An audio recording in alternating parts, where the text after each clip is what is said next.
ऊंट और व्यापारी की ज्ञानवर्धक कहानी। नमस्कार प्रिय दर्शकों, आप सभी दर्शकों का हमारे YouTube चैनल में एक बार फिर से स्वागत है। दोस्तों, आज की कहानी बड़ी ही ज्ञानवर्धक और शिक्षाप्रद होने वाली है। आप सभी दर्शकों से निवेदन है, कहानी को पूरा जरूर सुनिएगा। दोस्तों, इस कहानी के माध्यम से आपको आपके जीवन में काम आने वाली ऐसी बहुत सारी बातें सीखने को मिलेंगी, तो आप अपने जीवन में कभी दुखी नहीं रहोगे, कभी गरीब नहीं रहोगे। तो आइए दोस्तों, कहानी शुरू करते हैं। जो दर्शक हमारे चैनल पर पहली बार आए हैं, कृपया उनसे निवेदन है हमारे चैनल को सब्सक्राइब अवश्य कर लें, बेल आइकन ऑन करें, जिससे हर नई वीडियो का नोटिफिकेशन आपको मिलता रहे। तो दोस्तों, आइए सुनते हैं ये ज्ञानवर्धक कहानी। तो दोस्तों, क्या आप भी सोचते हैं कि आपके हालात आपके नियंत्रण से बाहर हैं? क्या आपको लगता है कि आप अपने जीवन को नहीं सुधार सकते? तो आपकी भी हालत इस कहानी में कुछ इसी ऊंट की तरह है, जो आज़ाद होने के बाद भी अपने आप को गुलाम मानता है। तो आइए दोस्तों, सुनते हैं इस कहानी को, ऊंट और व्यापारी की कहानी। तो आइए दोस्तों, जानते हैं कि आपके जीवन में मानसिकता का क्या महत्व है। एक बार की बात है दोस्तों, एक व्यापारी अपने 4 ऊंटों के साथ में व्यापार करने के लिए जा रहा था। चलते चलते जब उस व्यापारी को रात हो गई तो वह एक सराय में ठहरा। सराय में ठहरने से पहले वह अपने ऊंटों को बांधने लगा। 3 ऊंट तो उसने एक पेड़ से बांध दिए थे। जब व्यापारी 3 ऊंट बांध चुका था, फिर उसने देखा कि चौथा ऊंट बांधने के लिए उसने जो रस्सी रखी थी वह रास्ते में कहीं गिर गई और अंधेरा भी बढ़ रहा था। व्यापारी के पास और कोई रस्सी भी नहीं थी जिससे कि वह उस ऊंट को बांध सके। उसने आसपास देखा कि शायद उसे कोई दूसरी रस्सी मिल जाए, लेकिन बहुत ढूंढने के बाद भी उसे कोई रस्सी नहीं मिली। और ऊंट को बांधना भी जरूरी था, नहीं तो ऊंट रात्रि में कहीं भी जा सकता था। मित्रों, थक हार करके और परेशान होकर व्यापारी वहीं बैठ गया। तभी सराय का मालिक आया। सराय के मालिक ने व्यापारी से पूछा, क्या हुआ श्रीमान जी, आप यहाँ कैसे बैठे हैं? हम आपका कब से इंतजार कर रहे हैं।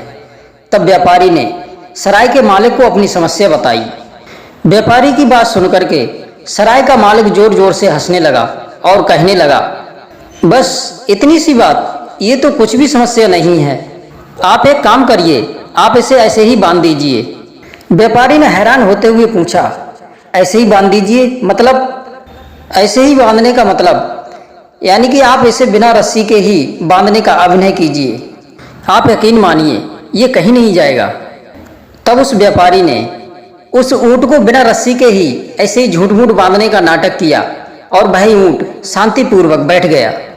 व्यापारी ने उस ऊंट को खाने के लिए कुछ चारा डाला और सराय के मालिक को धन्यवाद दिया और व्यापारी आराम करने के लिए सराय में चला गया। जब सुबह हुई, व्यापारी जागा। उसने अपने आगे की यात्रा तय करने की तैयारी की। सबसे पहले उसने आकर के अपने ऊंटों को देखा कि कहीं वो ऊंट चला नहीं गया हो। तो सभी ऊंट एक जगह बैठे थे। बिना रस्सी वाला ऊंट भी अपनी जगह बैठा है। व्यापारी ने तीनों ऊंटों की रस्सी खोली और तीनों ऊंट उठ खड़े हुए, लेकिन चौथा ऊंट नहीं खड़ा हुआ।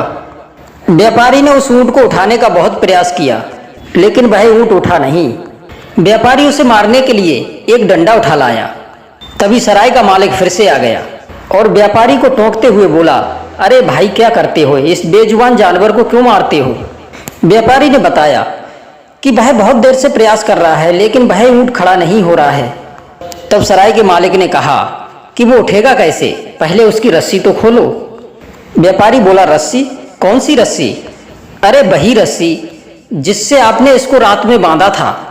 व्यापारी बोला, रात में तो बस हमने इसे ऐसे ही बांधने का नाटक किया था। सराय का मालिक बोला, भाई, वैसा ही नाटक आपको फिर करना है। यह सुनकर व्यापारी ने वैसा ही नाटक किया जैसा कि उस सराय के मालिक ने कहा था। मित्रों, फिर वैसे ही नाटक करने से ऊंट ने तुरंत समझ गया कि अब मैं बंधन से मुक्त हो गया हूँ और वह तुरंत उठ खड़ा हुआ। व्यापारी ने कहा कि ऊंट ने कैसे मान लिया कि वह बंधन में था, अब उसे आज़ाद किया गया है। व्यापारी ने इसका कारण पूछा तो सराय के मालिक ने उसका कारण बताया। इसका कारण है ऊंट की मानसिकता। ऊंट हो या इंसान, वो अपनी जैसी मानसिकता बना लेता है तो उसे अपने हालात वैसे ही नजर आते हैं। जब आपने इसे बांधने का नाटक किया था तब इसने अपनी मानसिकता बना ली थी कि मैं अब बंध चुका हूँ, इसलिए यह ऊंट आपके उठाने पर भी सुबह नहीं उठा था। तब भी उसकी यही मानसिकता थी कि अभी मैं बंधा हूँ और मैं कहीं नहीं जा सकता। और जब आपने इसे खोलने का नाटक किया तो ये समझ गया कि अब मैं खुल चुका हूँ, अब मुझे आज़ाद कर दिया गया। तब व्यापारी को आज मानसिकता की ताकत समझ में आ गई।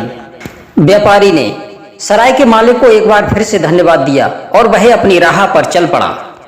दोस्तों, ये कहानी केवल ऊंट की नहीं, ये हम सबकी है। जो व्यक्ति अपनी यही मानसिकता बना लेता है कि अब हम अपने जीवन में कुछ नहीं कर सकते। दोस्तों, हमारे पास बहुत से गुण हैं, परंतु हम अपने नकारात्मक मानसिकता के शिकार हो अपने हालातों को बदतर बना लेते हैं। हम सबके अंदर वो गुण मौजूद हैं जो हमारे जीवन को बेहतर बना सकते हैं। दोस्तों, हम किसी के गुलाम नहीं हैं, परंतु आप फिर भी यही स्वीकार कर लेते हैं तो फिर आप अपनी जिंदगी के मालिक नहीं रह जाते। यदि आप अपना सुखी जीवन चाहते हैं तो आप अपनी मानसिकता को बदलिए, अपने हालातों को बदलिए और दुनिया को एक अलग नज़रिए से देखिए।